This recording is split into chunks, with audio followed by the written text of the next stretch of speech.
From the post-millennial, you're a war criminal. AOC heckled by pro-Gaza constituents in Queens. Quote, I am a healthcare worker. I want to know what you're doing about the genocide in Gaza. I can only say to AOC, you reap what you sow. Oh, man.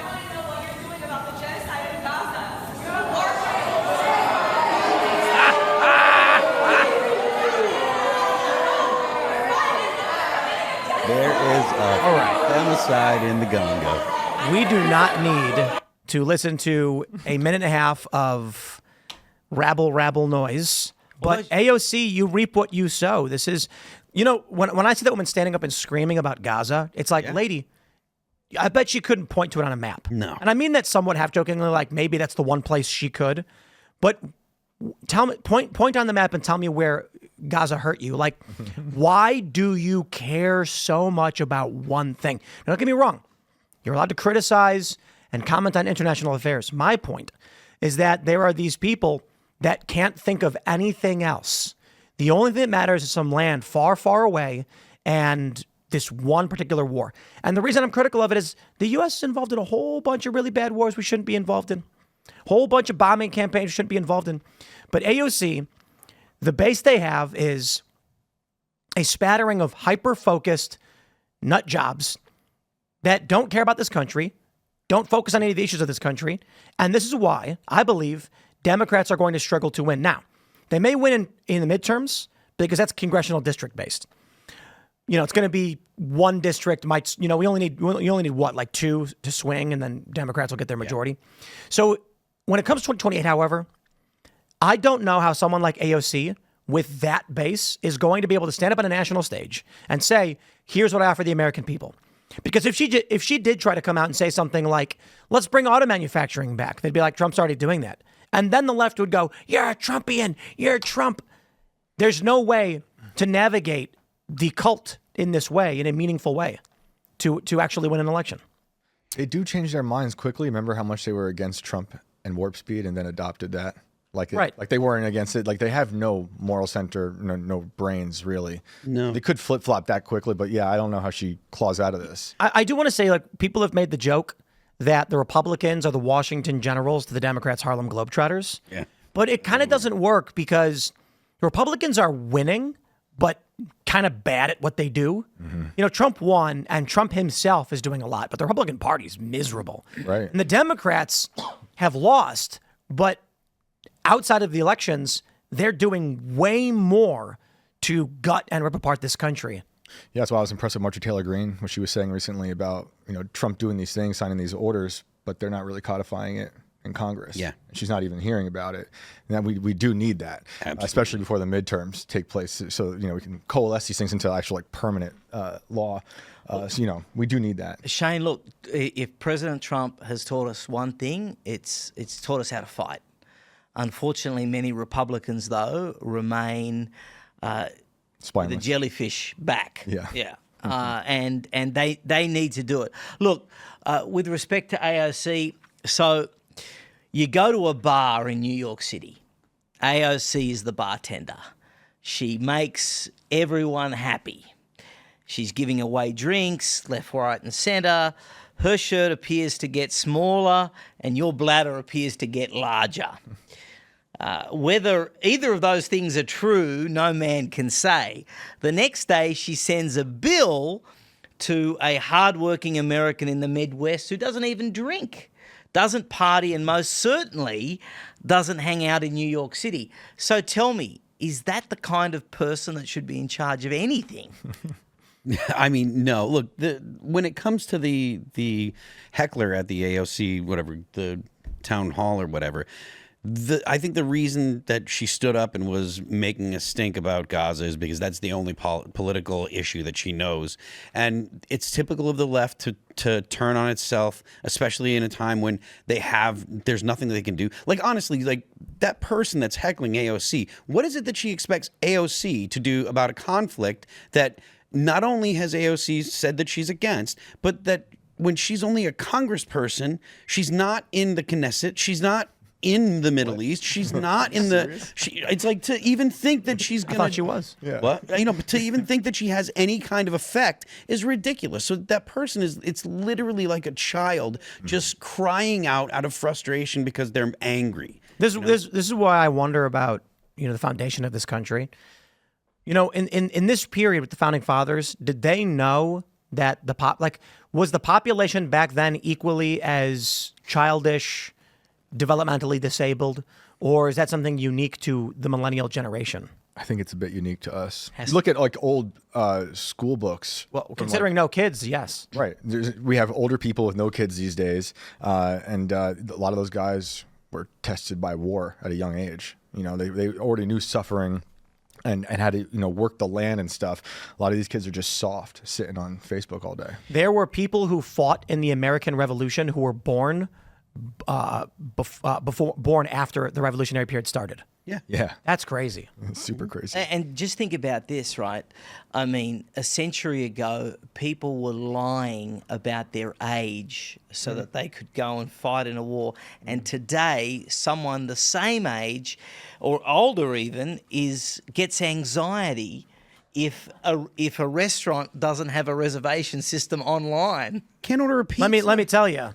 100 years ago, there were men lying about their age to go fight a war internationally.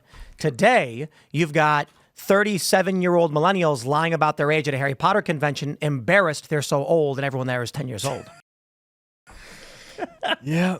Got 37-year-old men lying about their gender so they can go into the bat league. But the reason I bring this up is because I'm thinking, like, can we survive this? And it's funny because people always think, there's a lot of people who think when I say stuff like this, they imagine immediately like the earth is a molten ball of lava. Like humans and life are good. No. Like Rome collapsed, okay? Countries emerged. Then human civilization went on. But can the United States, as it is, survive people as stupid as Ocasio-Cortez? One of the challenges that I see, especially in politics in general, is every new generation forgets the previous, and that's just a fact of history because we don't experience it. So there are people listening to the show right now that lived through Reagan and remember all that stuff, and they apply that knowledge to the next person they vote for. Someone like me, I think he was in for 2 years. I was born in '86. I have no lucidity at that age. And the only real politics I start to understand is George W. Bush. So then I vote accordingly. What did I do? I voted for Obama. Oh boy, there you go, right? Not gonna make that mistake twice. So now I'm voting for Trump. But I meet younger people, the exact same position. We had a guy on Saturday at the Culture War Live event said, what if you get a President AOC and then she starts doing the things that Trump's doing, targeting J6ers and things like that? And my response was, been there, done that. Biden did all that. Barack Obama did all that. So these young guys, when Obama was in, if they're 23 today, they were 13? Mm-hmm. 13 years old. So they did not live through or understand any of the things that Obama did that was political. Yeah. So today they're like, hey, but we must apply the test that if you give power to Trump, then the Democrats will use it against you. And it's like, yeah, go ask the J6ers about that. No due process. So, Tim, the thing I would say, because this is something that I have really thought about long and hard. So if you go and ask any historian worth their salt, they'll tell you that great nations tend to last somewhere between 230 and 270 years. And obviously next year, we celebrate our 250th birthday. A time for great celebration, but also a time for sober contemplation. The advantage that the United States of America has that Rome didn't have, that England didn't have, is our Constitution. That is what gave us this unbelievable head start. And it is the recipe, right? We don't need to reinvent the wheel. All we need to do is exercise fidelity to the Constitution and make sure that the First and Second Amendments never, ever, ever go away. And I believe that not only can we reach 300 years, we could reach even longer. So we have it within us. And Alexis de Tocqueville, the famous French philosopher, he came out here and he said that America is great because America is good. If America ceases to be good, she will cease to be great. But he also said in Democracy in America that the true genius of these people, of Americans that he was writing about, are their ability to recorrect a cultural trajectory. Yep. Right? And we have that ability. Look how we recorrected after Obama. Look how we recorrect, well, did we really recorrect with Joe Biden, or should Joe Biden have never been in there in the first place? We'll leave that for another day. But either way, we always seem to come back as Americans. It sounds to me like we have started 250 years ago building this tower one block at a time. And in these earlier years, there's concerns about the structure and the foundation, and quick improvements are made to change things up. You know, we had the Articles of the Confederacy first. What was it? The Confederation. Articles of Confederation. There you go. And then you had the Union. Then you had the Constitution. And so these they were trying to build it up. Now, after so long, this tower is swinging back and forth so dramatically that at some point it seems like it's going to swing and then just crumble apart. It's going to reach that breaking point. So you mentioned the Constitution and all these things I largely agree with. The problem is the left doesn't agree and are hell-bent on this, and they are they're formidable. They are half the country, or at least the fervent far left is a small portion, but has many default libs just marching in lockstep behind them, believing all of their lies. They lie every single day about every single story. I don't know how we navigate this. Simple example right now, one simple example. You know, one of the things that this kid asked me, and so the Culture War Live, I really do recommend you watch, because it is going to be fantastic. It's like we're editing it now. It's going to be up on Friday. He's basically saying, why would you give Trump a pass but not Joe Biden? Now, trying to explain to a young person who didn't experience the Biden years, or, you know, they were here for, but they didn't really pay attention. And now it's, you know, Trump just got in and now they're paying attention a little bit more. I was explaining, listen, I could go back to everything the Democrats have done over 15 years. We can talk about the Qatar-Turkey pipeline. We can talk about the Burisma scandal. We can talk about Syria. We can talk about, what was it, Operation Timber Sycamore? Was that the one where Obama was giving weapons to ISIS, basically? Oh. And that, yeah, I believe it was Fast and Furious, like in Mexico. Fast and Furious. And then I can say Donald Trump comes in opposition to all of these things, securing the border. So when Trump makes a mistake or makes a move I don't largely agree with, I'm much more forgiving than if it were to be Joe Biden. They don't know or care or understand this. They've not experienced this. To them, they're just like, don't know, don't care. You're blindly following a guy. I blindly follow a guy. So Donald Trump's response when the courts obstruct his executive authorities is to try and launch different attack vectors through his legal powers. Every step of the way, he's being blocked. Alien Enemies Act blocked. Standard deportations, no, you got to get a trial now for all of these people. I asked Will Chamberlain, what do we do? How do we solve this solution or this problem where the president is being obstructed by activist judges? He said, Congress. No sane person in this country thinks Congress can do anything right now. They can't. They can't pass anything. They won't pass anything. And certainly the Senate won't get through a filibuster. So now it just looks like the legislative branch will sit on its hands. The judicial branch will obstruct in every possible way. And the executive branch will keep trying to do what it wants to do to circumvent the judicial branch. What is the means by which we survive this period? Now, it could just be that it's going to get unconstitutional, like during the Civil War. Abraham Lincoln's going to be like, no habeas corpus for you. Yeah. And then after it clears up, we carry on 300, 400, 500 years or whatever it may be. If this doesn't go full conflict, if things simmer down, if we find a path towards organizing everything and stabilizing it. There is still the possibility that the Supreme Court will rule the right way on these nationwide injunctions. Again, it is something that both liberal and conservative justices have mentioned. Kagan said that this isn't what the founders intended. Clearly, the conservative justices would say, no, we don't want to see this. Honestly, I wouldn't be shocked if it was 7-2 when it comes down to whether or not these district courts have the authority to, in to prevent the president from doing what he was actually elected to do. This is something that I harp on, but like the president of the United States is the only political officer that is elected by the whole of the electorate. Like all Americans vote on the president. Congress is voted on only by their district. The Senate is only voted on by the people in their states. So the only person that's elected by the whole of the country is the president. There was a clear message sent to the government that the American people wanted a different type of government than what we had with Joe Biden, based on the fact that we wanted people that they wanted to stop having the illegal immigration, and they wanted to have, the illegal citizens or the illegal immigrants that are here sent back. And all of these judges that are trying to inhibit that, they're trying to inhibit the will of the people, and that has to stop. So. Absolutely. I mean, you cannot legislate from the bench.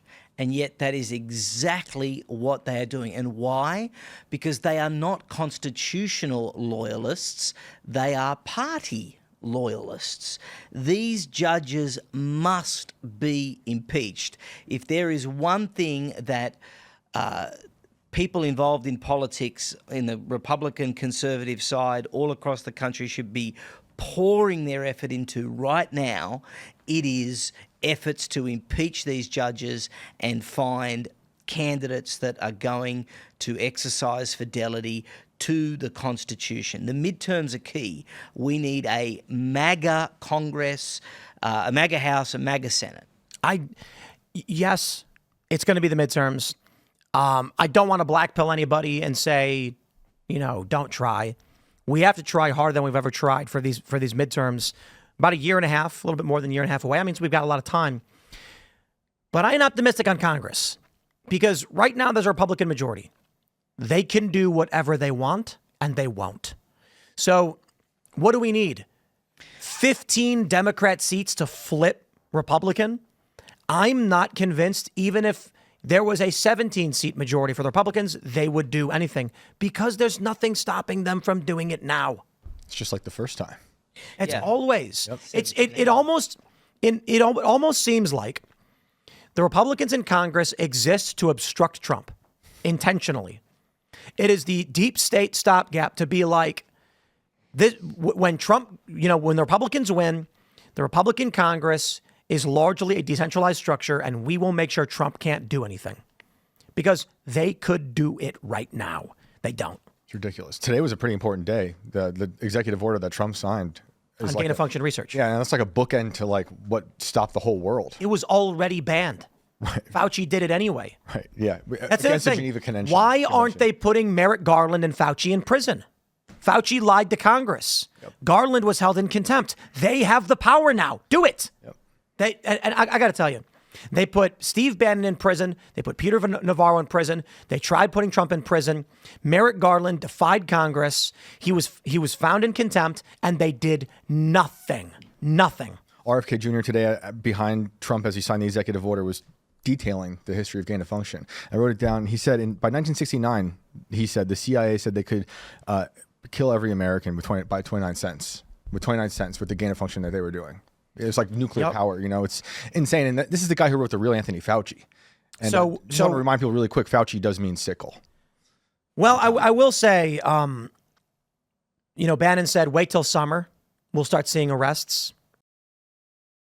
Some judges have been arrested, not overtly political. They were just aiding and abetting criminal aliens. I'm not going to get ants in my pants. Cash and Dan have been there only for a few months. So I'm willing to wait and see. It's Congress I have the issue with because now they should be acting and they're not. Yeah. No, look, 100%. Look, I think President Trump needs to privately address Congress and tell them to get into line. I think we need our primaries before the midterms to be 100% about loyalty to the MAGA agenda that brought Trump to Washington. And lots of people, Tim, share your frustrations with Congress. And apart from the president telling them what we need young, smart, eager and willing Republicans to run in the primaries, and we need people like Elon to support them. At the end of the day, I think that's where it's all it's all going to happen. The other thing I'd say is that a lot of the frustrations right now, it's been there 103 days, 104 days. There are still a lot of those holdovers, I'm sure, in the FBI, in the Attorney General's office. I think we learned today that there were going to be some further delays with the Epstein files. It's clear that there are still... Yeah, there are no files. Yeah, right. there are swampish elements that are really holding everything back. So... That's got to go. 100%. I don't believe that there's files, but I would like to see more transparency, at least the effort for transparency. I don't know what's going on behind the scenes, but I don't like it. Thanks for checking out this clip from Timcast IRL. Make sure to watch the show live Monday through Friday at 8 p.m. Subscribe to this channel, and we will see you all there.